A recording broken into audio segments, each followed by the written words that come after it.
శనార్థి తెలంగాణ పక్క రాష్ట్రాలతో పోల్చుకుందాం, ప్రపంచంతో పోలిక వద్దు. బడ్జెట్ పై మల్లన్న ఘాటు విమర్శలు. హాస్టల్ పిల్లల కన్నా ఖైదీలకే ఎక్కువ ఖర్చు. బడ్జెట్ చూస్తే స్వీట్ గా అనిపిస్తోంది, కానీ వాస్తవాలు చాలా వేరుగా ఉన్నాయి.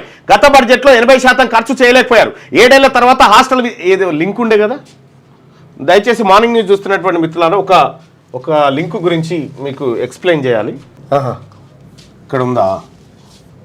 అచ్చా, ఈ కామెంట్ సెక్షన్లో ఉన్నటువంటి ఈ లింకుని ఒకసారి క్లిక్ చేసి, ఇక్కడ బీసీ ఉద్యమానికి, తెలంగాణలో బీసీ ఉద్యమానికి నా మద్దతు, మేమెంతో మాకంతా, నేను సైతం, హిస్సా ఇజ్జత్ హుకుమత్, వాటా ఆత్మగౌరవం అధికారం. ఇక్కడ బీసీ కుల పురుషులు, మహిళలు, యువరక్తం, రాజకీయాల్లో మన వాటా ఎక్కడ, మన జనాభా వాటా 60% ప్లస్ రాజకీయ వాటా ఎంత అనేది దాంతో ఇక్కడ ఉన్నటువంటి మీ పేర్లు నమోదు చేసుకోండి. ఇక్కడ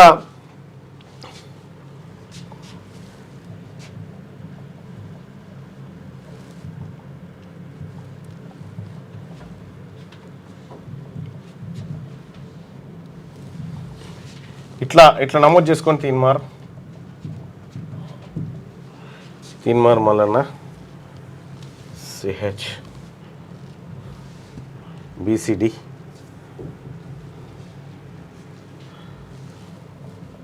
మున్నూరు కాపు, గ్రామం మాధాపూర్, మండలం తుర్కపల్లి, కాన్స్టిట్యుయెన్సీ ఆలేర్, జిల్లా Yadadri Bhuvanagiri, mobile number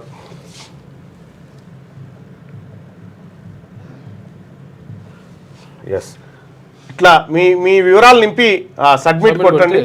submit కొడితే your response has been recorded అని చెప్పి, ఎవరైతే ఈ బీసీ ఉద్యమంలో పాల్గొనేటువంటి యువత ఎవరైతే ఉన్నారో వీళ్ళందరూ కూడా మీరు ఈ ఫామ్లో రిజిస్టర్ చేసుకొని మీ వివరాలని ఇందులో నమోదు చేయండి. ఇక్కడ మీ పేరు, సర్నేము, కులము, క్యాస్ట్, కులం పేరు, తర్వాత విలేజ్, గ్రామం, మండలం, constituency, district, mobile number submit కొట్టండి చాలు. ఇది గూగుల్ ఫామ్ లో. సో మీకు ఎప్పటికప్పుడు బీసీ ఉద్యమానికి సంబంధించినటువంటి అప్డేట్స్ తో పాటు ఈ ఉద్యమ కార్యాచరణ కూడా మీకు ఎప్పటికప్పుడు అందజేస్తాం. దాంతో పాటు qgroupmedia.com నుంచి ఇంకా మీకు డౌట్ ఉంటే క్యూ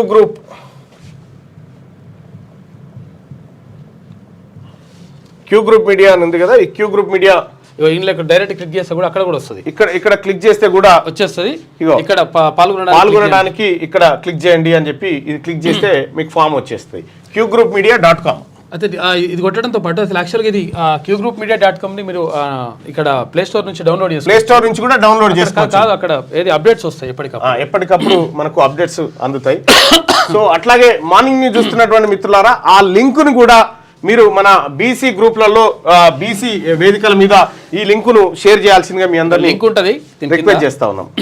ఇక శనార్థి తెలంగాణ చూస్తే గత బడ్జెట్ లో 80% ఖర్చు చేయలేకపోయారు. 7 ఏళ్ల తర్వాత హాస్టల్ విద్యార్థుల డైట్, కాస్మెటిక్ ఛార్జీలను సర్కార్ పెంచింది, కానీ పెంచిన ఛార్జీలతో పిల్లల కడుపు నిండే పరిస్థితులు లేవు. సర్కార్ సేవా రంగం ఆందాన్ పైనే ఆధారపడుతుంది, వ్యవసాయ రంగాన్ని పూర్తిగా నిర్వీర్యం చేస్తుంది.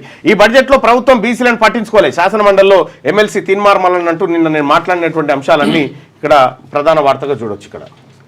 ఇక రోడ్లు లేక పిల్లల్ని ఇయ్యట్లే, వికారాబాద్ జిల్లాలో రోడ్లు లేవన్న స్పీకర్. ఇక షేమ్ అంటూ కాంగ్రెస్ సభ్యుల నినాదాలు. ఇక తమ హయాంలో అన్ని మండలాల్లో రోడ్లు వేశామని హరీష్ రావు అంటుండు. రైట్గా ఉగ్ర ఘటనలు తగ్గుముఖం, ఉగ్రవాద మరణాలు 70% తగ్గాయి. కాశ్మీర్లో ప్రస్తుతం సాధారణ పరిస్థితులు. యువత ఉద్యోగాలు చేసుకుంటున్నారు. 2026 నాటికి వామపక్ష తీవ్రవాదం అంతం. రాజ్యసభలో కేంద్ర హోంశాఖ మంత్రి అమిత్ షా వామపక్ష తీవ్రవాదాన్ని అణచివేస్తారట్టుగా. పౌరసత్వం తీసుకోండి, లేదంటే ఖాళీ చేయండి. రష్యా ఆక్రమిత ఉక్రెయిన్ ప్రాంత ప్రజలకు పుతిన్ హెచ్చరికలు జారీ చేసిందట. సీతక్క వర్సెస్ కవిత, ఇక మండలిలో డైలాగ్ వారంట. రాష్ట్ర మంత్రి సీతక్క, ఎమ్మెల్సీ కవిత మధ్య శాసన మండలిలో వాగ్వాదం రసవత్తరంగా సాగింది. నిన్న ఇదిట్లుంటే సీఎం రేవంత్ తో నాబార్డ్ చైర్మన్ భేటీ, తక్కువ వడ్డీ రుణాలు డీసీసీబీల ఏర్పాటుపై చర్చ జరిగిందట. హరీష్ వర్సెస్ బట్టి, శాసనసభలో వాడివేడి చర్చ. ఇక సర్కార్కు బుద్ధిమాంద్యం అన్న హరీష్, ఇక మినిట్స్ లో ఉండాలన్న బట్టి. ఇక సీఎం పై అనుచిత వ్యాఖ్యలు, లిమిట్స్ లో ఉండాలన్న బట్టి. ఓకే లిమిట్స్ లో ఉండాలన్న బట్టి. సీఎం పై అనుచిత కామెంట్స్ సరికాదన్న శ్రీధర్ బాబు. 10 పరీక్షలో నిర్లక్ష్యం, మంచిర్యాల జిల్లాలో పరీక్ష కేంద్రంలో గందరగోళం. ఫస్ట్ పేపర్ కు బదులు సెకండ్ పేపర్ పంపిణీ, గంట తర్వాత గుర్తింపు, మళ్ళీ ఫస్ట్ పేపర్ ఇచ్చి ఎగ్జామ్ సెంటర్ ను సందర్శించిన కలెక్టర్ నివేదిక ఇవ్వాలని డీఓకు ఆదేశాలట. తెలుగు పేపర్ బదులు హిందీ పేపర్ ఇచ్చిండ్రు. ఇచ్చేస్తే మధ్యాహ్నం దాకా ఉన్నారు పిల్లలు. ఆగం అసలు. ఇక మైహోం అరాచకం. మఠంపల్లి రైతుల భూములపై కన్ను, తహసీల్దార్ ఆఫీసులో రికార్డుల తారుమారు ఆరోపణలు. మైహోం సిబ్బంది పరారీ, రైతులు విలేకరులపై కేసు. జర్నలిస్టు సంఘాల ఆందోళన. మఠంపల్లిలో మైహోం సంస్థ రైతుల భూముల వివరాల సేకరణలో అక్రమాలు జరుగుతున్నాయని ఆరోపణలు వెలువెత్తున్నాయి. వారం రోజులుగా తహసీల్దార్ కార్యాలయంలో సిబ్బంది తిష్టవేసి రికార్డులను తారుమారు చేస్తున్నారని రైతులు విలేకరులు ప్రశ్నించారు. ల్యాప్టాప్ తో మైహోం సిబ్బంది పరారవగా తహసీల్దార్ రైతులు విలేకరులపై పోలీసులకు ఫిర్యాదు చేశారు. జర్నలిస్ట్ సంఘాలు దీన్ని ఖండించి కలెక్టర్కు ఫిర్యాదు చేశాయి. మైహోం సిమెంట్ యాజమాన్యం అరాచకాలకు అడ్డు అదుపు లేకుండా పోయింది. సూర్యాపేట జిల్లా మేలచెరువు మండల కేంద్రంలో 3000 ఎకరాల విస్తీర్ణంలో మైహోం సిమెంట్స్ పవర్ ప్లాంట్లను నిర్మించారు. ప్రభుత్వ అటవీ భూదాన్ సీలింగ్ పట్టా భూములు అని తేడా లేకుండా అందిన కాడికి భూములను తమ స్వాధీనం తెచ్చుకొని పరిశ్రమ నిర్మిస్తా ఉన్నారట. అగో మైహోం సిబ్బంది ఆడ తహసీల్దార్ కార్యాలయంలో కూర్చున్నట్టు. రణరంగంగా కర్ణాటక అసెంబ్లీ ముస్లిం కోటా బిల్లుపై బీజేపీ ఆందోళన. స్పీకర్ను చుట్టుముట్టి సభ్యుల నిరసనలు. కేటీపీసీ బిల్లు పత్రుల చించివేత. పలువురు బీజేపీ సభ్యుల సస్పెన్షన్. ప్రభుత్వ కాంట్రాక్ట్ పనుల్లో ముస్లింలకు 4% వాటా. కోటా బిల్లుకు కర్ణాటక శాసనసభ ఆమోదం తెలిపిందట. నిమిషానికి ₹1 పైనే అప్పు. తెలంగాణను అప్పుల కుప్ప చేస్తున్నారు. రోజుకు 1700 కోట్ల అప్పులు. బీజేపీ శాసనసభ పక్ష నేత ఎలేటి మహేశ్వర్ రెడ్డి అప్పు 8.6 లక్షల కోట్లకు చేరిందని ఆరోపణ. ఒకసారి పల్లవిలో ఉన్నటువంటి వార్తలు చూద్దాం. మోదీ పర్యటనకు ₹258 కోట్ల ఖర్చు. 2 ఏళ్లలో 38 విదేశీ పర్యటనలు చేపట్టిన ప్రధాని. 2022 మే నుంచి 2024 డిసెంబర్ వరకు పర్యటన. రాజ్యసభలో ఖర్గే అడిగిన ప్రశ్న కేంద్ర విదేశాంగ శాఖ సమాధానం. మే 2022లో నేపాల్లో పర్యటించిన ఖర్చు 80 లక్షలు తక్కువని వెళ్ళారట. మోడీ గారు 38 దేశాలు తిరిగితే 258 కోట్లు ఖర్చు అయిందట. 2 ఏళ్లలోనే 10 ఏళ్లలో 1000 కోట్లు దాటిందట. డీలిమిటేషన్ పై అఖిలపక్ష భేటీ ఆధార్ ఉన్న రేవంత్, కేటీఆర్ అంటూ ఒక వార్త. ఇక గట్టి బడ్జెటా ఒట్టి బడ్జెటా? ఈసారి బడ్జెట్ గట్టి బడ్జెటా ఒట్టి బడ్జెటా బట్టి బడ్జెటా? ఈసారి బడ్జెట్ లో కౌలు రైతుల ప్రస్తావన ఎక్కడున్నది? రైతులందరికీ రుణమాఫీ చేయాలని రైతులు చేతులు జోడించి సవినయంగా ప్రార్థిస్తున్నా. 15 నెలల పాలన రూపాయి కూడా ఫీజు రియంబర్స్మెంట్ విడుదల చేయలే. కాంగ్రెస్ తీరు నది దాటిదాకా ఓడమల్లయ్య, దాటిన తర్వాత బోడమల్లయ్యగా ఉంది. అనుముల వారి పాలనలో ఎన్ని భూములు కథం పట్టిస్తారో తెలియదు. పక్క రాష్ట్రాలకు లేని ఆర్థిక మాంద్యం మన ఒక్క రాష్ట్రానికే ఉన్నదా? కాంగ్రెస్ ప్రభుత్వ వైఫల్యం, మీ బుద్ధిమాంద్యం, అజ్ఞానం అంటూ అసెంబ్లీలో Harish Rao fire. సభానాయకుడిని అవమానిస్తున్నారని deputy CM బట్టి విక్రమార్క ఆగ్రహం. హరీష్ విద్యావంతుడు, భాష పట్ల కొద్దిగా పద్ధతిగా ఉండాలని ఆయన సూచన చేసిండు. ఇక ఐపీఎల్ క్రికెట్ జాతరకు అంతా రెడీ అవుతుందట. ఇవాళ నుంచే మే 25 వరకు ఇండియన్ ప్రీమియర్ లీగ్ జరుగుతుంది. ఇవాళ ఈడెన్ గార్డెన్లో ఆర్సీబీ ఫస్ట్ ఫైట్. రేపు ఉప్పల్ స్టేడియంలో రాయల్స్ తో హైదరాబాద్ మ్యాచ్. 12 నగరాల్లోని హైదరాబాద్ స్టేడియాల్లో ఐపీఎల్ మ్యాచ్లు. కొత్త కెప్టెన్లో బరిలోకి దిగుతున్న 5 టీమ్స్. జీటీ, సిఎస్కే, ఐఎంఆర్ఆర్, ఎస్ఆర్హెచ్లకు పాత సారథులే ఉండబోతా ఉన్నారు. హైకోర్టు న్యాయమూర్తి బంగ్లాలో భారీగా నగదు. బడ్జెట్లో విద్యా వైద్యానికి తక్కువ కేటాయింపులు. రణరంగంగా కర్ణాటక అసెంబ్లీ ముస్లిం కోటా బిల్లు ప్రతులను చించి స్పీకర్పై వేసిన ప్రతిపక్షాలు హనీ ట్రాప్పై విచారణను పక్కన పెట్టి ముస్లిం కోటా బిల్లును పాస్ చేయడంపై నిరసన. 18 మంది ఎమ్మెల్యేలను 6 నెలల పాటు సస్పెండ్ చేసిన స్పీకర్. ఇక మైక్రో ఇరిగేషన్ కు నిధులు ఇవ్వండి, ఆర్ఐడిఎఫ్ కింద తక్కువ వడ్డీ రుణాలు అందించాలని చెప్పి నాబార్డు చైర్మన్ కు ముఖ్యమంత్రి రేవంత్ రెడ్డి విజ్ఞప్తి. 10th క్వశ్చన్ పేపర్ తారుమారు. తెలుగు పేపర్కు బదులు హిందీ పేపర్ తెచ్చిన వైనం. ఇక 2 గంటలు ఆలస్యంగా పరీక్ష జరిగింది. అధికారులపై కలెక్టర్ ఆగ్రహం వ్యక్తం చేశారు. నిమిషానికి కోటికి పైగా అప్పు. కాంగ్రెస్ ప్రతిరోజు 1700 కోట్లకు పైగా అప్పు చేస్తోంది. రాష్ట్రంలో ప్రతి వ్యక్తిపై రుణభారం 2.27 లక్షలుగా ఉన్నది. తెలంగాణ నమూనా అంటే కమిషన్లు, కూల్చివేతలు, హామీల ఎగవేతన. పేద ప్రజల్లో రైజింగ్ కనబడడం లేదు. 4 మంత్రుల మధ్య ఉన్నది. కేసీఆర్ డబుల్ బెడ్రూమ్ అని మోసం చేస్తే వీళ్ళు ఇందిరామైండ్ల పేరుతో చేస్తున్నారు. గురుకుల పాఠశాలలో విద్యార్థుల మరణాలు ప్రభుత్వ హత్యలే. 15 నెలలుగా విద్యాశాఖ మంత్రి లేకపోవడం బాధాకరం. బీజేపీ లీడర్ ఏలేటి మహేశ్వర్ రెడ్డి వ్యాఖ్యలు. ఆన్లైన్ బెట్టింగ్ కు మరో యువకుడు బలి. ఇక బెట్టింగ్ కు అలవాటు పడి 10 లక్షల రూపాయలకు పైగా అప్పు చేసినట్ట. గడ్డి మందు తాగి సాయి తేజ ఆత్మహత్య చేసుకున్నాడు. ఇక దంచి కొట్టిన రాళ్లవాన. ఉత్తర తెలంగాణను వణికించిన అకాల వర్షాలు. పలు జిల్లాల్లో ఉరుములు, మెరుపులు, వడగళ్లతో కూడిన వర్షం. అకాల వర్షానికి పంట నష్టం. ఎక్కువ స్థాయిలో నేల కొరిగిన వరి. మంచిర్యాల జిల్లా లక్సెట్టిపేట, దండేపల్లి, జన్నార మండలాల్లో వడగండ్లు. ఈస్గాంగ్ గ్రామంలో కోళ్ల ఫామ్ షెడ్డు గులి 5000 కోళ్లు మృతి చెందినట. కవిత వర్సెస్ సీతక్క. మండల్లో ఎమ్మెల్సీ కవిత, మంత్రి సీతక్క మధ్య వార్. సీఎం రేవంత్ రాష్ట్రం పరువు తీస్తున్నారంటూ కవిత కామెంట్స్. ఆమె వ్యాఖ్యలపై తీవ్రంగా మండిపడ్డ సీతక్క. తెలంగాణ పరువు తీసిందేవరంటూ సీతక్క ఆగ్రహం. కరప్షన్ కి కేర్ ఆఫ్ అడ్రస్ బీఆర్ఎస్. మాకు ఢిల్లీ వ్యాపారాలు తెలియన్న మంత్రి. ఎన్నో హామీలు తుంగలో తొక్కారు. రాష్ట్రం పరువు తీసింది మీరే, తప్పుడు ప్రచారం చేయొద్దని సీతక్క కౌంటర్ ఇచ్చింది. ఇది వెలుగు పల్లవి దినపత్రికలో ఉన్నటువంటి వార్తలు. అయితే ఒకసారి సాక్షిలో ఉన్నటువంటి వార్తలు చూద్దాం. నేటి నుంచి ఐపీఎల్ ప్రారంభం కాబోతా ఉంది. ఇక ఇదో పండుగ. బడ్జెట్ పై సభ పగలు. శాసనసభలో బడ్జెట్ పై హరీష్ రావు, బట్టి మధ్య మాటల యుద్ధం. ఆర్థిక మాంద్యం కాదు, మీ బుద్ధి మాంద్యం.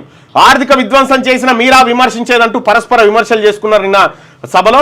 ఇక న్యాయమూర్తి ఇంట్లో నోట్ల కట్టలు, ఢిల్లీ హైకోర్టు జడ్జి జశ్వంత్ వర్మ అధికారిక నివాసంలో భారీగా నగదు లభ్యమట. కరెంటు కోత, హీత్రూ మూత, రోజంతా మూతపడ్డ విమానాశ్రయం, 1350 విమానాలు రద్దు చేసినట్టు. కరెంటు కోత, లండన్ లో హీత్రూ ఎయిర్పోర్ట్ అని ఉంటుంది.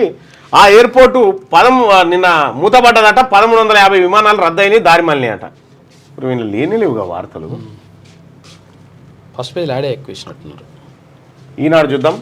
ఢిల్లీ హైకోర్టు న్యాయమూర్తి ఇంట్లో నోట్ల కట్టలు, న్యాయవర్గాల్లో తీవ్ర కలకలం, విచారణ ప్రారంభించిన సుప్రీం. వదంతులు వ్యాప్తి చేస్తున్నారన్న సర్వోన్నత న్యాయస్థానం. దేశ న్యాయ వ్యవస్థనే కుదిపేసిన సంఘటన రాజధాని ఢిల్లీలో చోటు చేసుకుంది. ఢిల్లీ హైకోర్టు న్యాయమూర్తి జస్టిస్ యశ్వంత్ వర్మ అధికారిక నివాసంలో భారీ ఎత్తున నోట్ల కట్టలు బయటపడినట్టు వచ్చిన వార్తలు పెను ప్రకంపనలు సృష్టిస్తున్నాయి.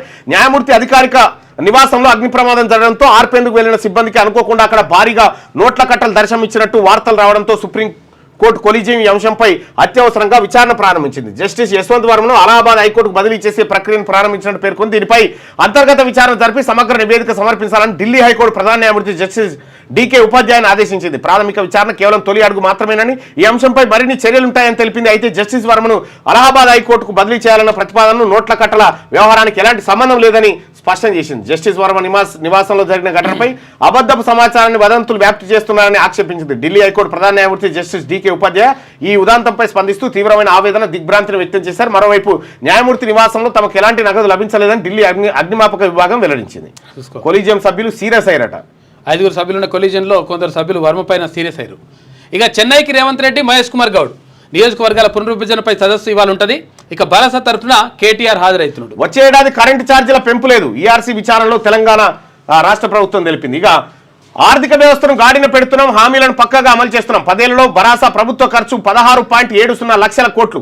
అంత సొమ్ము వెచ్చించి నాగార్జున సాగర్, ఓఆర్ఆర్ విమానాశ్రయం వంటివి నిర్మించారు. దొడ్డిదారిన భూములను విక్రయించారు. బడ్జెట్పై చర్చలో విపక్షాల ఆరోపణలకు బట్టి సమాధానం. గాలిమేడలు, అంకెల గారడి, అంచనాలు అందుకోలేని అవాస్తవ బడ్జెట్ ఇది. ఇక జాబ్ క్యాలెండర్ జాబ్లెస్ క్యాలెండర్ అయింది. రాష్ట్ర వృద్ధి రేటు తగ్గడం కాంగ్రెస్ ప్రభుత్వ వైఫల్యమే. ఇక శాసనసభలో హరీష్ రావు ధ్వజమెత్తింది. ఇక అప్పుల్లోనా తెలంగాణ రైజింగ్, నిమిషానికి ప్రభుత్వం కోటి రుణం తెస్తోంది. భాజపా శాసనసభ పక్ష నేత మహేశ్వర్ రెడ్డి విమర్శలు. నూతన కోర్టు భవనాల నిర్మాణాలకు 1000 కోట్ల రూపాయలు, అడ్వకేట్లు వారి కుటుంబ సభ్యులకు హెల్త్ కార్డులు అని చెప్పేసి మంత్రి శ్రీధరబాబు అంటుండు. ఇక 10 పరీక్షల తొలి రోజే కలకలం. మంచిర్యాలలో ప్రశ్నపత్రం తారుమారు, నకరేకల్లో బయటకు వచ్చిన ప్రశ్నపత్రం. ఈ ఘటనపై విద్యాశాఖ సీరియస్, బాధ్యులపై చర్యలు. మొదటి రోజు 99.67% మంది పరీక్షలకు హాజరయ్యారట. పరీక్ష 10వ తరగతి పరీక్ష అంత గందరగోళం అవుతా ఉంది. గతంలోనే బీఆర్ఎస్ హయాంలో ఈ లీక్ ఆ లీక్ అని వాళ్ళని అన్నాం. ఇప్పుడు మన దాంట్లో గిదే కనిపిస్తా ఉంది.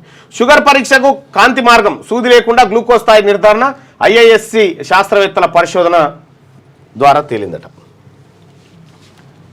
మేడం జడ్జి ఇంట్లో నోట్ల కట్టలు, ఢిల్లీ హైకోర్టు జడ్జి యశ్వంత్ వర్మ నివాసంలో భారీగా నగదు. అగ్ని ప్రమాదంలో వెలుగులోకి, అంతర్గత విచారణకు సీజే ఆదేశం. అలహాబాద్ హైకోర్టుకు బదిలీ. గారడీ మాటలు, గాలిమేడలు, బట్టి బడ్జెట్ను దుమ్ము దులిపిన బీఆర్ఎస్ అంట. శాసనసభ పక్షం తరఫున నిలదీసిన హరీష్ రావు. రెడ్డిగా వాలిన చేను, కూలిన రైతు. 5 ఉమ్మడి జిల్లాల్లో అకాల వర్షం దెబ్బతిన్న పంటలు. నీళ్లు దొరకని గోస, నేల రాలిన ఆశ. అటు ఎండి ఇటు తడిసి. ఈ మధ్య ప్రాసలు బాగా రాస్తున్నారు. 5 ఉమ్మడి జిల్లాల్లో అకాల వర్షాలు పడ్డాయట. దానికి సంబంధించినటువంటి వార్తను చూస్తా ఉన్నాం. నమస్తే తెలంగాణలో ట్రాన్స్ఫార్మర్లు కాలిపోతున్నాయి. డీడీలు కట్టి నెలలు దాటినా ఇచ్చే దిక్కు లేదు, కరెంట్ లేదు, పంటలు ఎండుతున్నాయి. సిబ్బందితో సమస్యలు, ప్రతి పనికి పైసలు. ఈఆర్సీ విచారణలో రైతుల ఆవేదన, ప్రాణాలు కబలిస్తున్న షాకులు. ఇక మరో 3 రోజులు రాళ్ల వానలు ఉండే అవకాశం ఉందట. ఇక Sagar danger bells, dead storage చేరువలో నీటి మట్టం. వరద కాలువ కాగిపోయిన నీళ్లు, నిలిచిపోయిన వరద కాలువ మోటార్లు, నీరు లేక బోసిపోతున్న ప్రధాన కాలువ. 30,000 ఎకరాల ఆయకట్టుపై నీలి నీడ. తీవ్ర ఆందోళనలో అన్నదాతలు. శ్రీశైలం నుంచి విడుదల చేస్తేనే గట్టెక్కేది. ఇప్పటికీ రాలిన మట్టి పూలు 456. 2 రైతుల బలవన్మరణమట. రుణమాఫీ కాక రైతు భరోసా అందక ఊరేసుకున్న లింగానట. ఏదో ఇది. ఇక బీఆర్ఎస్ హయాంలోనే తెలంగాణ అభివృద్ధి. జిఎస్డిపి వృద్ధి తలసరి గణాంకాలే నిదర్శనం. 2 ఏళ్ల నుంచి డిఎస్డిపి తగ్గుతూ వస్తున్నది. చోటేబాయిని బడేబాయి కాపాడడం లేదు. కేంద్ర వివక్షను ప్రస్తావించరేం అక్బర్. దక్షిణాదికి అన్యాయమే. నేడే చెన్నైలో అఖిలపక్ష సమావేశం హాజరవుతున్న బీఆర్ఎస్ బృందం పోయిందట. డీలిమిటేషన్ పై రాష్ట్రాలు ఐక్య పోరాటం చేయాలి. ప్రాతినిధ్యమే కాదు, కేంద్ర నిధులు తగ్గిపోతాయి. ఇది రాజకీయ సమతుల్యతను దెబ్బతీసే నిర్ణయం. కేంద్ర విధానాన్ని తొలగించి వ్యతిరేకిస్తున్నాం. ఇకనైనా స్పందించకుంటే చరిత్ర క్షమించదు కేటీఆర్. మరో జాతీయ ఉద్యమం తప్పదు సీఎం స్టాలిన్. ఇక అవుట్సోర్సింగ్ సిబ్బంది అవుట్. 1,20,000 మందిపై వేటు, దశల వారీగా తొలగింపు, కీలక నిర్ణయం దిశగా ప్రభుత్వం అంట. తొలి దశలో కమర్షియల్, రవాణా, ఎక్సైజ్, కార్మిక శాఖల్లో అవుట్ సోర్సింగ్ సిబ్బంది అవుట్. 1,20,000 మంది అవుట్ సోర్సింగ్ సిబ్బందిని తీసేయబోతా ఉన్నారట. నమస్తే తెలంగాణలో క్వశ్చన్ మార్క్ తో వార్త వచ్చింది. అయితే మనం అవుట్ సోర్సింగ్ సిబ్బందికి ఒక కార్పొరేషన్ ఏర్పాటు చేసి తద్వారా మనం ఇయ్యాలి అనేది ఉంది గతంలో చేసినటువంటి చర్చ. మరి ఇదే జరిగితే దానికి ఉల్టా అవుతుంది. గ్రూప్ 1 పై సందేహాలు ఎన్నో, ముదురుతున్న గ్రూప్ 1 వివాదం, రివాల్యుయేషన్ డిమాండ్. ఇంగ్లీష్ మీడియం వారికి అధిక మార్కులు వచ్చాయంటున్న తెలుగు మీడియం అభ్యర్థులు కంటెంట్ కంటే చేతిరాతకే ఎక్కువ మార్కులు ఇచ్చారని ఆరోపణ. ఆ టీజీపీఎస్సీ గ్రీవెన్స్ సెల్ కు వెల్లువెత్తుతున్న ఫిర్యాదులట. ఇక హనీ ట్రాప్ మంటలు, కర్ణాటకలో కుంభకోణం వెనుక కాంగ్రెస్ ముఖ్య నేత, ఇదంతా అధికారం కోసమైనా అసెంబ్లీని కుదిపేసిన వివాదం, 18 మంది ఎమ్మెల్యేలు 6 నెలల పాటు సస్పెన్షన్. కొత్త దరఖాస్తులకే యువ వికాసం అంట. పాత దరఖాస్తులు లేదు, పాత ఈ దరఖాస్తులు తీసుకుంటూ కేసీఆర్ గారు పక్కకు పెట్టిండు. లేటెస్ట్ న్యూస్ తెలుగు మరియు ఇంగ్లీష్ అప్డేట్స్ కోసం ఇప్పుడే క్యూన్యూస్ అఫీషియల్ యాప్ ని ప్లే స్టోర్ నుండి డౌన్లోడ్ చేసుకోండి. సరికొత్త సమాచారాల కోసం క్యూన్యూస్ వెబ్సైట్ ని ఫాలో అవ్వండి. ఛానల్లో ప్రాంతీయ, జాతీయ, అంతర్జాతీయ వార్తలు వీక్షించండి. లైక్ చేయండి.